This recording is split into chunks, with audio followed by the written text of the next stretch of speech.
क्या आप जानते हैं कि तुर्की के लोग भेड़िए को इतनी अहमियत क्यों देते हैं कि वो अपने बच्चों को भी भेड़िए के साथ तशबीह देते हैं और अपने बहादुर और निडर लोगों को और अपने जो उनके बहादुर लीडरान हैं उनको भी भेड़िए के साथ तशबीह देते हैं। वो ऐसा क्यों करते हैं? जैसे कि हम पाकिस्तान में शेर के साथ अपने बच्चों को मिलाते हैं, अपने बहादुरों को मिलाते हैं। हम कहते हैं मेरा बेटा शेर है, मेरा लीडर शेर है और मेरा नौजवान जो है वो शेर है, वो शेर की तरह लड़ता है। तो इस तरह जो है तुर्की में वो जो है शेर को खून ख्वार समझते हैं और जो भेड़िया है वो भेड़िए को बहुत अहमियत देते हैं। तो इसके पीछे जो है क्या बात है। और यहाँ तक कि हमारे जैसे हमारा कौमी जानवर मारखोर है, तो वहाँ तुर्की में उनका कौमी जानवर भी भेड़िया है। तो इसके पीछे की जो बात है वो भेड़िया जो है उसकी कुछ अच्छी आदतें और कुछ उसके कायदे कानून है जिस वजह से तुर्की वाले उसको बहुत पसंद करते हैं। इसमें कुछ आदत जो मैं आपके साथ शेयर करूँगा, उसमें जो सबसे जो मुझे पसंद आई उसकी आदत, उसको अरबी में जो है इब्न अल-बा कहते हैं। इब्न अल-बा का मतलब होता है कि अपने वालिदैन की कदर करने वाला, अपने वालिदैन के साथ वफादार रहने वाला। तो भेड़िया जो है उसके माँ बाप जब बूढ़े हो जाते हैं तो वो उनको खाना ला के खिलाता है।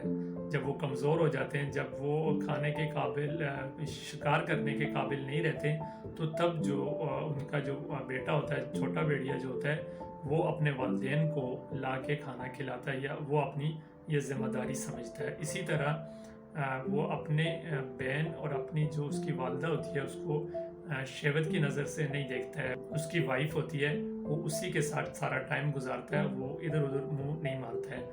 और जब इन दोनों में से कोई एक मर जाता है तो वो अगले 3 महीने तक जो है उस जगह के ऊपर वो जो जिंदा होता है वो अफसोस करता है और चीखता है, चिल्लाता है और उसके बाद जो है फिर वो अपनी नॉर्मल ज़िंदगी गुजारने की तरफ चले जाता है। तो इसी तरह जो है इनकी जो रहने का तरीका कार है, या वो एक जगह से दूसरी जगह जब वो मुंतकिल होते हैं तो उन झुंड में वो मुंतकिल होते हैं तो सबसे आगे जो है उनके बीमार और कमज़ोर वाले भेड़िए आगे किए जाते हैं और उसके पीछे जो है कुछ ऐसे भेड़िए किए जाते हैं जो थोड़ा लड़ना जानते हों, और उसके पीछे जो है जो आम भेड़िए होते हैं मतलब जो लड़ना नहीं जानते हैं, सेंटर में उनको किया जाता है। और आखिर में उनका जो लीडर होता है वो उनको पीछे से उनको देखता भी है कि कौन अपना काम ठीक तरीके से अंजाम दे रहा है। और ये अपना लीडर जो है वो भी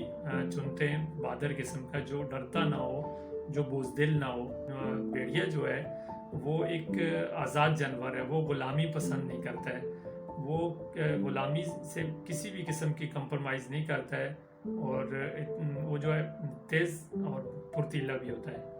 तो इस वजह से जो है तुर्की के लोग जो है उसको अपना आइडियल मानते हैं और अपने बच्चों को भेड़िए की तरह बनाना चाहते हैं, ना कि शेर की तरह खूनख्वार जानवर बनाना चाहते हैं। भेड़िए की तरह अच्छी सोच वाला, अपने माँ बाप की खिदमत करने वाला, अपने बहन माँ बाप को पहचानने वाला, उनकी इज्जत करने वाला और अच्छी लीडरशिप वाला, और इन सारे मामलात में वो अपने बच्चे को देखते हैं भेड़िए की जैसा। तो वीडियो अच्छी लगी हो तो दोस्तों के साथ भी शेयर कर दें।